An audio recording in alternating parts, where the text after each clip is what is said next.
Good morning, guys. I'm Chris, and welcome back to another episode of Rift Amps. Okay, just had this dropped in along with something else that I'll show you in a second. This is a Fender vibro champ, silver plate, drip edge. The owner believes it's either a very late 67 or an early 68, so we'll be able to check that out. And it's in pretty nice condition. I will say, however, it's probably a better condition than you'd normally get for these, but it's not perfect. Let's be fair about that. I mean, it's nice condition. We've seen better ones in the past, but it's not terrible. It's got some signs of use on it and bits and pieces, as you would expect, but nothing horrendous. So it's a US voltage model, and it's already had a 3-prong conversion, which is a good sign. Comes with a step-down transformer. Chassis number is A21298.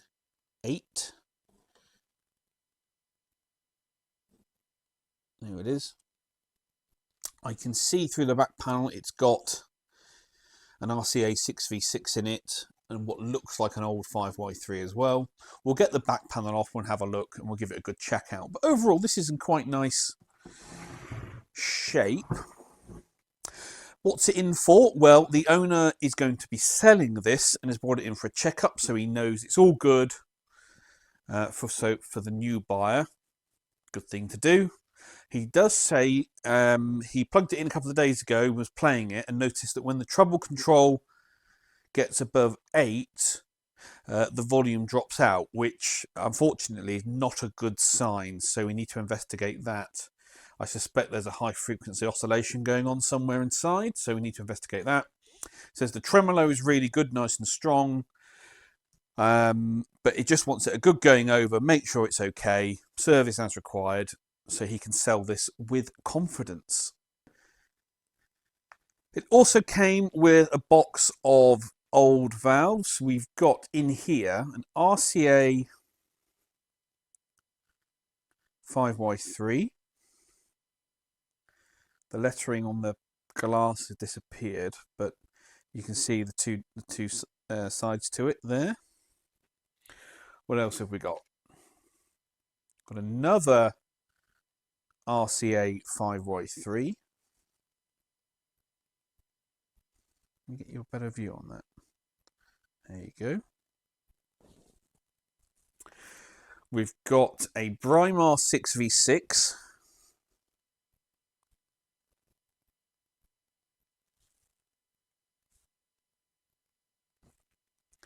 And finally, we've got another Brimar 6v6. So we've got a nice selection of 5Y3 and 6v6s, plus the ones in the amp that we can go through and test and fit the best ones. Okay. Chassis removed. First thing I noticed, it's had the can capacitor replaced with one of the modern JJ units. Which is not a bad thing, but hopefully they didn't hack the chassis hole out to make that fit. We'll have a look in a minute. Mains transformer, dated 48th week of 1967, which would put it, is that November or is that December? Output transformer, 34th week of 1967. It's got a Brimar 5Y3, an RCA 6v6. It's got a Sovtech AX7 and a Harmer AX7. So it hasn't got the new old, the original preamp valves in it, but it has got the old ones. In these positions, Okay, so we know it's had a 3-prong conversion and we know it's had the cap can replaced. So hopefully when I flip this thing over, we will get to see if anything else has been done on the inside.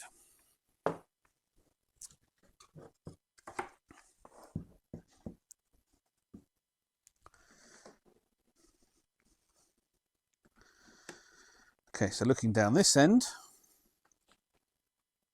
I can see 3-prong conversion done, but they've done the ground, the safety earth, the ground wire, to a transformer bolt when they really should be using that hole that's already in the chassis.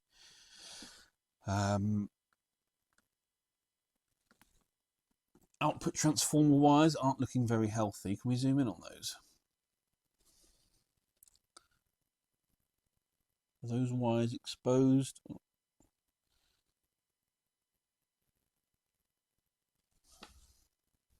Not good. Cap can replaced, and it looks like they didn't have to enlarge the hole.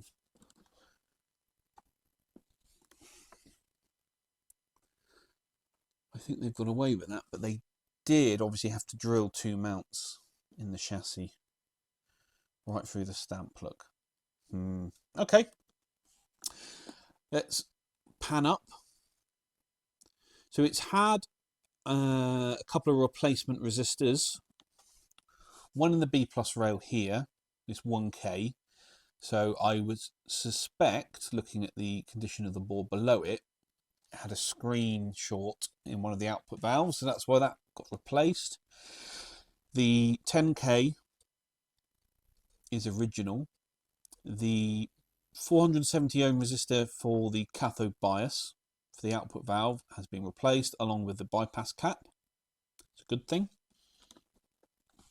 Tremolo circuit.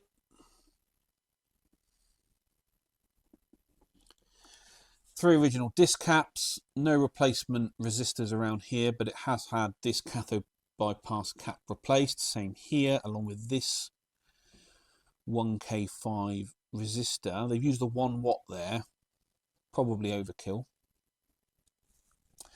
And we've got at the top the same again there. So they've used a 1 watt resistor rather than a half watt. Again, that's overkill. The 470k resistor on V2 is original. It's looking rather toasty, but it's okay. On the output valve socket, no screen stopper, no grid stopper. All of this wiring here, this spaghetti, might be where that high frequency issue is coming from. Let's have a look at the pots. They all look original. So not bad at all. We've seen worse and we've seen better. So not much I need to do to this. Just give it a sort out, a tidy up, check everything is okay. Oh look, they fitted a drain resistor as well. He's used 100k. So that helps discharge the B plus rail when you switch the amplifier off. Okay, so we need to find out what the cause of our treble problem is. We'll look at that on the scope. But not much to do on this, to be honest. Not much to do at all. Okay, let's look at the next amp. And this is the second amplifier. Now, the customer believes this is a 1965 Vox AC10 2x10 combo. And do you know what? It's in pretty nice condition.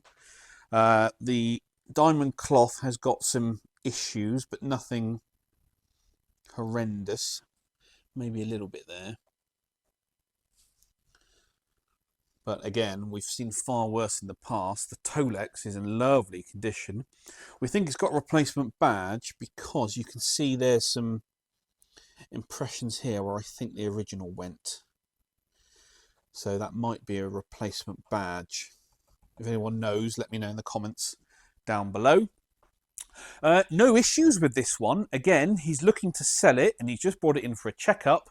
Make sure it's all okay. Make sure there aren't any unseen issues or anything that might cause any problems in the future, so he knows he can sell this with confidence. So let's have a good look at it. We'll spin this cabinet around and have a look at the back.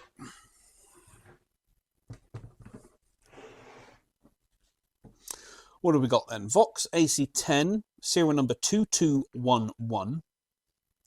It's got the multi-tap primary on it, so you've got the voltage selector. On-off switch. 4 inputs.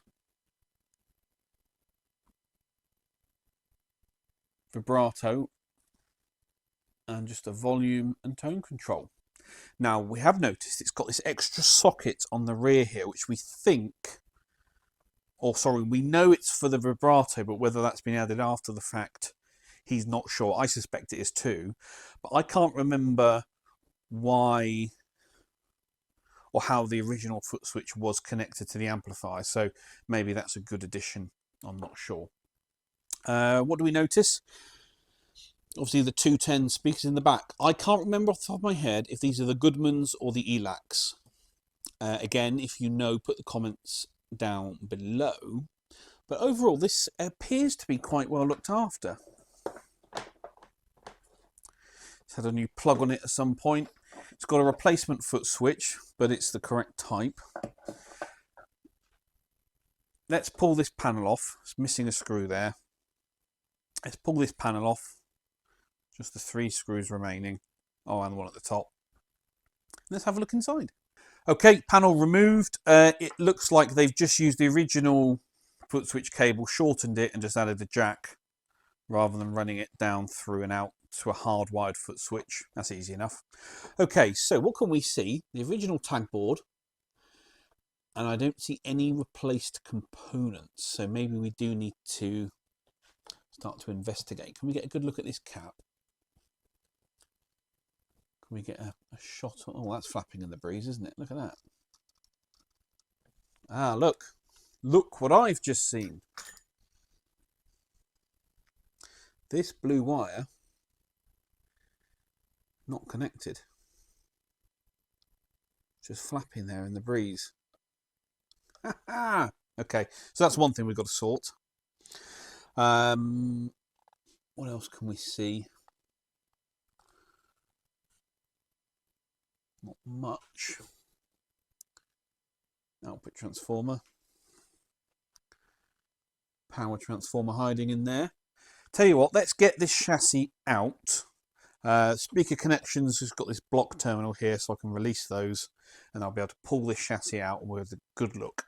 Chassis removed. Okay, what can we see? Well, monstrous power transformer here, which appears to be missing a mounting bolt there.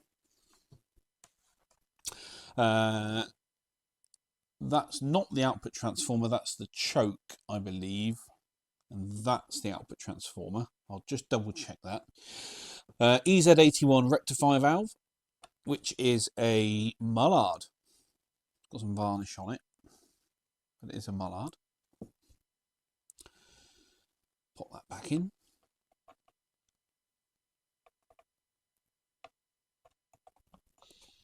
We've got 2 EL84s, both JJ branded. They have got slightly hot because we're starting to get some discoloration on the print. Let's check the other one. Yep, it's the same. Got a Messer branded ECC83. We've got a... Oh, I don't recognise this brand. Let's have a look.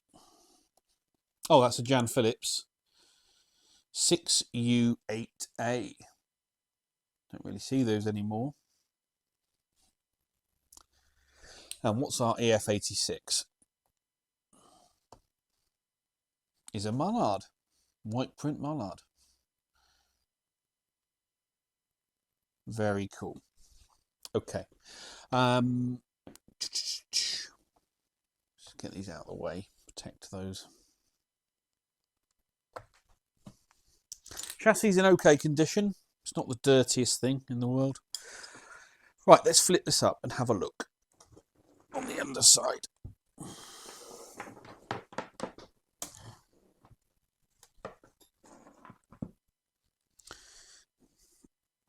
And here it is.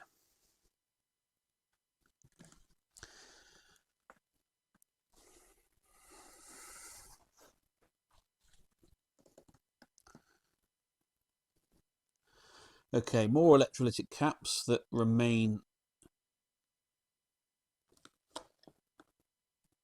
unreplaced. That resistor's got very hot, hasn't it? Very hot indeed.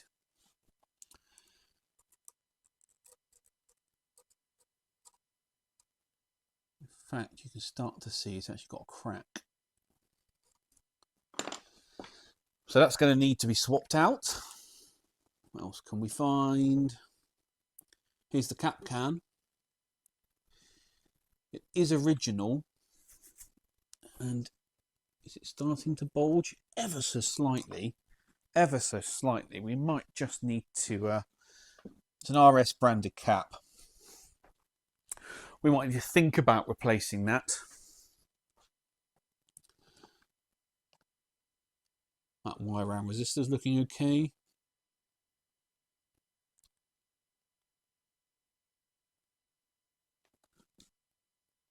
Yes, this is the output transformer. Of course it is. Okay. So, not really much to see. Not bad, not great. It's going to need some work, definitely. Main issue we found was this cap here, not connected. So we're going to have to sort that one out. I think this amplifier, at this age, as it's being used, we need to do a full recap. That would be my starting point for this. And then once we've done that, I'm not confident in powering this thing up until we've got these issues sorted.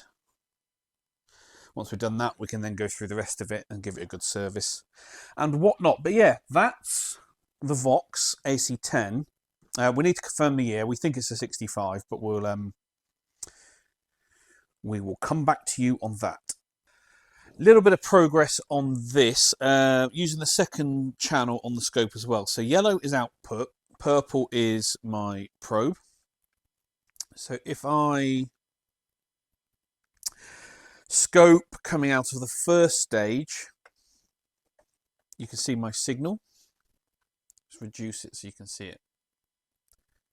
There it is. And if I turn the treble control, you'll see the output drops, but my purple signal before the tone stack stays the same. Okay, fine. From here, at this point on the board, the signal goes through the treble cap, goes through the slope resistor into the mid and bass caps. So if we check the signal here, we've got some attenuation going on because we've gone through the slope resistor. So there it is. Turn the treble control. The output is affected, but the signal at that point, the purple, is not. Let's move the probe to this cap.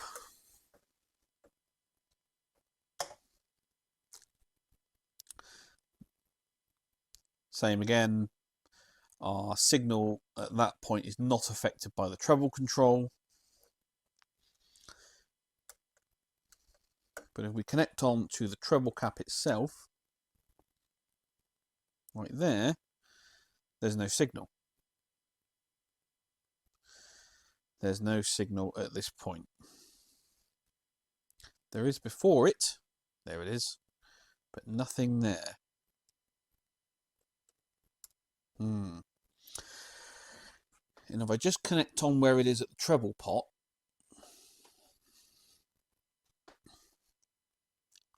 and I bring us up, you can see that signal there, not happy, and I turn the treble control, now it's affected. So at the moment, I'm going to suspect that this cap here is faulty. What do we get if we measure B+? On the high voltage side, 228 volts. On this side, I expect to see 0 because the cap is not shorted. I suspect it's gone open. So I want to try replacing this cap first, or at least confirming this connection point here up to here, and see where we get. And finally, amp number 3 of our trio. This was dropped in yesterday by Noisy Josh. This is a 1953 Fender Tweed Deluxe. They call it the 5C3 model. It's the wide panel cabinet, so it's got these larger upper and lower panels, whereas the narrow panels, as described, are narrower. It's also got, rather than the striped grill cloth, it's got this old brown cloth, which I always think looks fantastic. And overall, this cabinet has got all of the mojo. Just look how good that is. So, story behind this, Josh bought it from a chap in the States, and he's just brought it in for me for a check over, make sure it's all good, because he wants to use this thing regularly, and we need to make sure that it's all safe and there's no issues with it. So let's have a good pan around. It's got a replacement handle on top, which we're going to see if we can have a solution for. Probably get a real leather one made to the same pattern. The cabinet's got the usual war wounds of a early 50s Fender. I've already removed the rear panel, and following on from my video the other week is the rear panel.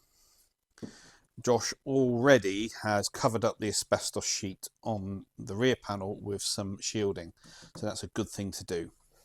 Okay. First thing we notice, the Jensen speaker has gone and has been replaced by a Celestion G12 Alnico Blue, which is a great replacement speaker for these. Unfortunately, the original Jensen was blown. He's not going to get that reconed. He's just going to keep it in the box, run this speaker, and then if he ever does move the amplifier on, the new owner can decide what they want to do with it. Get that out of the way. Things you need to know about 5C3s over 5E3s. A 5E3 cabinet, the narrow panel, is 20 inches wide, but the 5C3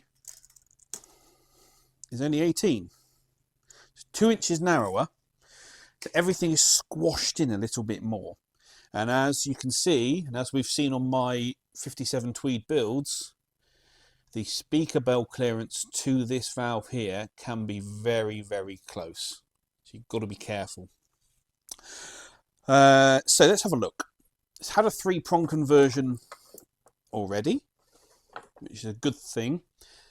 Still got the death cap there hanging off the fuse holder, so we're going to have to remove that, make that safe.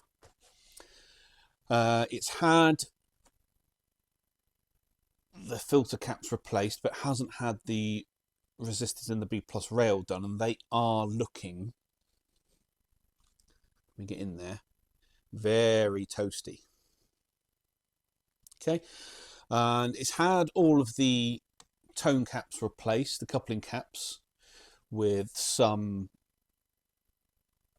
I can't remember what brand these are. They look like, are they the Mallory's? I think they are, or equivalents anyway. Because usually by this time they're all leaky anyway, so they need doing, but they've kept all of the original resistors, so we'll have to make sure they're still in spec and good for service. It's got the piece of masking tape. We think it's a Lily rather than a Lupe, but it's really difficult to tell. Really difficult to tell. So 5C3 doesn't have 12AY7 and 12AX7. It's got the 6SC7s. So it's got the octal preamp valves, octal 8 pins. Pull that one as well.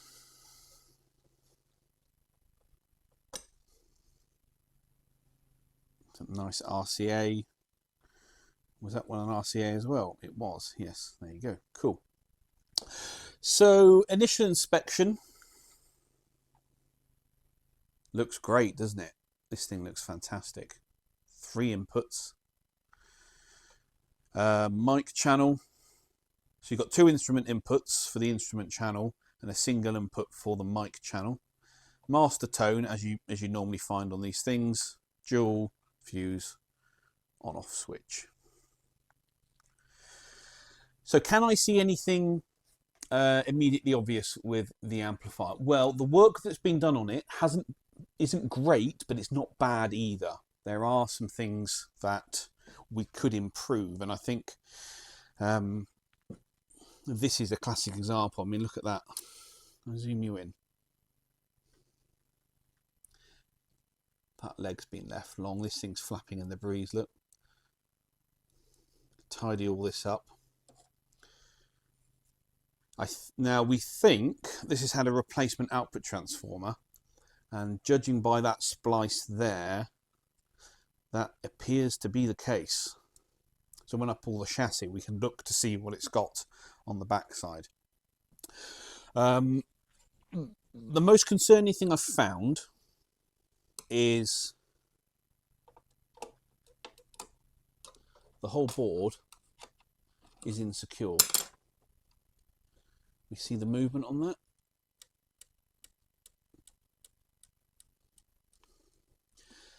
So the board is held to the chassis by a mounting point here and a mounting point here. This is obviously a replacement screw.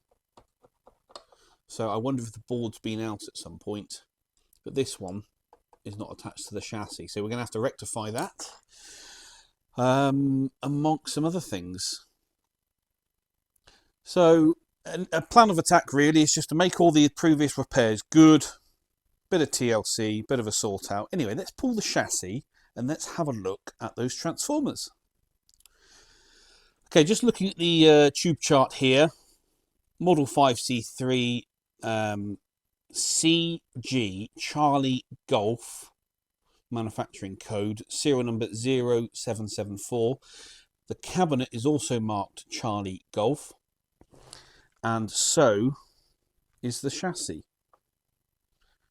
So not that we'd ever suspect anything otherwise, but we can confirm that these two, the chassis and the cabinet, are original to each other.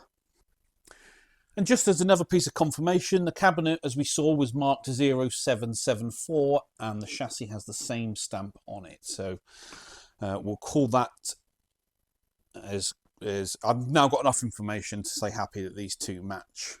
Anyway, whilst I've got the chassis here, I have spotted something down the back. So another previous repair, somebody has put 2 resistors in series across this point. I'll need to look up on my iPad, which I shall do now, what the value should be there. 5C3 layout.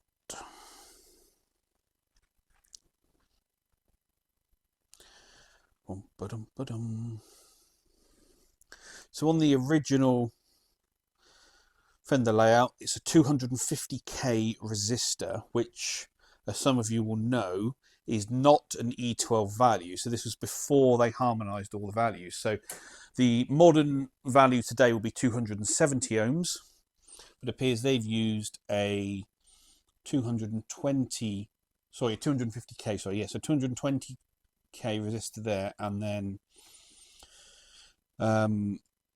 an appropriate resistor to bring that value up. But honestly, a 270k for what that is doing there in that position will be absolutely fine. So we'll fix that and we'll sort that out. I do want to check all these resistors anyway, because some of them are looking rather tired. Just having a look at the volume and tone controls. We've got Standard arrangement really. Got a 4N7 or a 5 nanofarad capacitor on the tone control. We've got the bright cap here, this domino cap, which should be 500 picofarad. Might be difficult to read that value. Yeah, it doesn't look like that. And we come across. Nothing else really stands out. Right, anyway, let's spin this thing over and let's look at these Okay, so the power transformer is the correct Triad 6452. I would like to double check the voltages coming off this unit, just to compare to others of these that I've seen. But here is the replacement output transformer. Now, very interesting.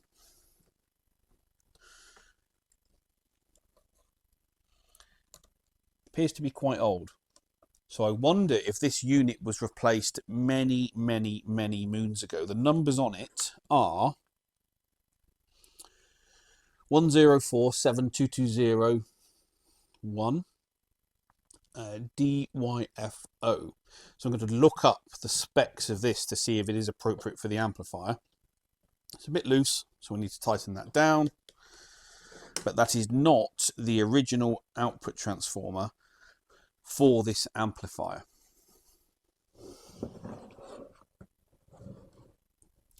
So we have to find out where it came from, what it was originally used in, what its specs are. It does look nice though. I will say that this amplifier does sound killer, so it's clearly not harming the tone of this amplifier at all. But I just want to know what it is. I'm just curious, really. Well, there you go. That is the Fender Tweed Deluxe 5C3 wide panel model on the bench, due for some service. Well, that's it then, guys. Thank you very much for watching once again. I really hope you enjoyed these 3 vintage amplifiers that have come in for service this week. Please give this video a thumbs up. All your comments and questions down below. Subscribe if you haven't already. Hit the notification bell. If you're feeling really generous, why not join the channel like these guys have? And I will catch you all at the next one.